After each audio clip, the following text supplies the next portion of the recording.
बहू कहाँ मर गई? अंदर से आवाज़ आई। जिंदा हूँ माँ जी। तो फिर मेरे लिए चाय क्यों अभी तक नहीं आई? कब से पूजा करके बैठी हूँ। ला रही हूँ माँ जी। बहू चाय के साथ भजिया भी ले आई। सास ने कहा, तेल का खिलाकर क्या मारेगी? बहू ने कहा, ठीक है माँ जी, ले जाती हूँ। सास ने कहा, रहने दे, अब बना दिया है तो खा लेती हूँ। सास ने भजिया उठाई और कहा, कितनी गंदी भजिया बनाई है तुमने। बहू, माँ जी मुझे कपड़े धोने हैं, मैं जाती हूँ। बहू दरवाजे के पास छिपकर खड़ी हो गई। सास भजिया पर टूट पड़ी और पूरी भजिया ख़त्म कर दी। बहू मुस्कुराई और काम पर लग गई। दोपहर के खाने का वक्त हुआ। सास ने फिर आवाज़ लगाई, कुछ खाने को मिलेगा? बहू ने आवाज़ नहीं दी। सास फिर चिल्लाई, भूखे मारोगी क्या? बहू आई, सामने खिचड़ी रख दी। सास गुस्से से, जे क्या है, मुझे इसे नहीं खाना, ले जाओ। बहू ने कहा, आपको डॉक्टर ने दिन में खिचड़ी खाने को कहा है, खाना तो पड़ेगा ही। सास मुंह बनाते हुए, हाँ तू मेरी माँ बन जा। बहू फिर मुस्कुराई और चली गई। आज इनके घर पूजा थी। बहू सुबह 4 बजे से ही उठ गई थी। पहले स्नान किया, फिर फूल लाई, माला बनाई, रसोई साफ़ की, पकवान और भोज बनाया। सुबह के 10 बज गए। अब सास भी उठ गई चुकी थी। बहू अब पंडित जी के साथ भगवान के वस्त्र तैयार कर रही थी। आज ऑफिस की छुट्टी थी। उनके पति भी घर पर थे। पूजा शुरू हुई। सास चिल्लाती, बहू ये नहीं है, वो नहीं है। बहू दौड़ी दौड़ी आती और सब करती। अब दोपहर के 3 बज गए थे। आरती की तैयारी चल रही थी। पंडित जी ने सबको आरती के लिए बुलाया और सबके हाथों में थाली थी। जैसे ही बहू ने थाली पकड़ी, थाली हाथों से गिर पड़ी। शायद भोज बनाते हुए बहू के हाथों में तेल लगा था, जिसे वो पोंछना भूल गई थी। सारे लोग तरह तरह की बातें करने लगे। कैसी बहू है, कुछ नहीं आता, एक काम भी ठीक से नहीं कर सकती, न जाने कैसी बहू उठा लाए, एक आरती की थाली भी संभाल नहीं सकी। उसके पति भी गुस्सा हो गए, पर सास चुप रही, कुछ नहीं कहा, बस यही बोल के छोड़ दिया, सीख रही है, सब सीख जाएगी धीरे धीरे। अब सबको खाना परोसा जाने लगा। बहू दौड़ दौड़ के खाना देती, फिर पानी लाती। करीब 70-80 लोग हो गए थे। इधर 2 नौकर और बहू अकेली, फिर भी वे सारा काम बहुत ही अच्छे तरीके से करती। अब उसकी सास और कुछ आस पड़ोस के लोग खाना खाने बैठे। बहू ने खाना परोसना शुरू किया। अब सब कब का खाना दे दिया गया। जैसे ही पहले वाला सास ने कहा, तुमने ठीक से नमक नहीं डाला क्या? एक काम ठीक से नहीं करती, पता नहीं मेरे बाद कैसे ये घर संभालेगी।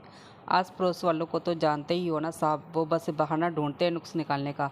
फिर वो सब शुरू हो गए, ऐसा खाना है, ऐसी बहू है, जे वो वगैरह वगैरह। दिन का खाना हो चुका था। अब बहू बर्तन साफ करने नौकरों के साथ लग गई। रात में जगराता रखा गया था। बहू भी 1-2 गीत गाने के लिए स्टेज पर चढ़ी। सास जोर से चिल्लाई, मेरी नाक मत कटा देना, गाना नहीं आता तो मत गा, वापस आ जा। बहू मुस्कुराई और गाने लगी। सबने उसके गाने की तारीफ की, पर सास मुंह फुलाते हुए बोली, इससे अच्छा तो मैं गाती थी जवानी में, तुम्हें तो कुछ भी नहीं आता। बहू मुस्कुराई और चली गई। अब रात का खाना खिलाया जा रहा था। उसके पति के ऑफिस के दोस्त साइड में ड्रिंक करने लगे। उसका पति चिल्लाता, थोड़ा बर्फ लाओ, तो जहाँ सास चिल्लाती, जहाँ दाल नहीं है, फिर चिल्लाता, कोल्ड ड्रिंक नहीं है, पापड़ ले आओ। आखिर में उसके पति की शराब गिर पड़ी और उसके दोस्त पर वो बोतल टूट गई। पति गुस्से में 2 चापड़ अपनी पत्नी को लगाते हुए कहता है, जाहिल कहीं की, देखकर नहीं चल सकती, तुझे इतना भी काम नहीं आता। सारे लोग देखने लगे। उसकी पत्नी रोते हुए कमरे की तरफ दौड़ी। फिर उसके दोस्तों ने कहा, क्या यार, पूरा मूड ख़राब कर दिया, जहाँ नहीं बुलाया होता हम कहीं और पार्टी कर लेते। कैसी अनपढ़ गंवार बीवी ला रखी है तूने, उसे तो मेहमानों की इज्जत और काम करना तक नहीं आता, तुमने तो हमारी बेइज्जती करा दी। अब आस पड़ोस की औरतों को और बहाना मिल गया था। वो कहने लगी, देखो क्या कर दिया तुम्हारी बहू ने, कोई काम की नहीं है। मैं तो कहती हूँ अपने बेटे की दूसरी शादी करा दो, छुटकारा पाओ इस गंवार से। सास उठी और अपने बेटे के पास जाकर उसे थप्पड़ मारा और कहा, अरे नालायक, तुमने मेरी बहू को मारा, तेरी हिम्मत कैसे हुई, तेरी टांगें तोड़ दूंगी। उसके बेटे के दोस्त कुछ कहने ही वाले थे कि उसकी माँ ने घूरते हुए कहा, चुप, बिल्कुल चुप, जहाँ दारू पीने आए हैं, जबकि पता है आज पूजा है और तुम्हें पार्टी करनी है। कैसे संस्कार दिया तुम्हारे माता पिता ने? वो किसने मेरी बहू को जाहिल बोला? जरा इधर आओ, चप्पल से मारूंगी अगर मेरी बहू को किसी ने शब्द भी कहा तो।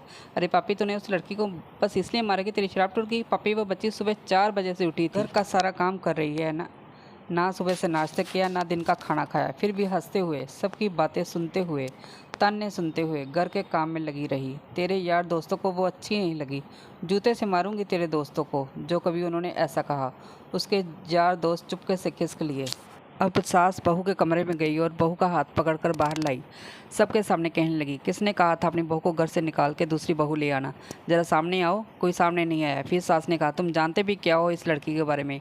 ये मेरी माँ भी है, बेटी भी। माँ इसलिए मुझे गलत काम करने से डांटती है और बेटी इसलिए कभी कभी मेरे दिल की भावनाएं समझ जाती है, मेरी दिन रात सेवा करती है।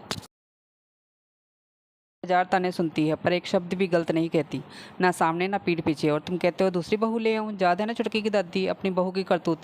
सास ने गुस्से से पड़ोस की महिला को कहा, अभी पिछले हफ्ते ही तुम्हें मियाँ बीवी भूखे छोड़ घूमने चले गए थे। मेरी इसी बहू ने 7 दिनों तक तुम्हारे घर पर खाना पानी जहाँ कि तुम्हारे पैर दबाने जाती थी, और तुम इसे जाहिल बोलती हो। जाहिल हो तुम सब हो, कोयले और हीरे में फ़र्क नहीं जानते। आइंदा मेरी बहू के बारे में किसी ने एक लफ्ज़ भी बोला तो मुझसे बुरा कोई नहीं होगा, क्योंकि ये मेरी बहू नहीं, मेरी बेटी है। सिसकी लेते हुए फिर कमरे में चली गई। सास ने एक प्लेट उठाई और भोजन परोसा और बहू के कमरे में खुद ले गई। सास को भोजन लाते देखा तो बहू ने कहा, अरे माँ जी, आप क्या कर रही हो? मैं खुद ले लेती। सास ने प्यार से ताना मारते हुए कहा, डर मत, इसमें जहर नहीं है। मार नहीं डालूंगी तुझे। तुझे सास नहीं चाहिए होगी, पर मुझे अभी भी तू ही मेरे घर की बहू चाहिए। बहू ने अपनी सास को रोते हुए गले से लगा लिया। सास भी रो दी पहली बार और कहा, चल खाना खा ले। फिर मजाक करते हुए कहा, फिर मेरे पैर दबाने चले आना, और ये ख्याल मन में मत लाना कि सास प्यार बोलती है, किसी दिन मैं इसका गला दबा दूंगी, क्योंकि कभी मैं भी यही सोचती थी। दोनों खूब हंसने लगती हैं। दोस्तों, आपको ये कहानी कैसे लगी प्लीज़ कमेंट करके ज़रूर बताना। Thank you.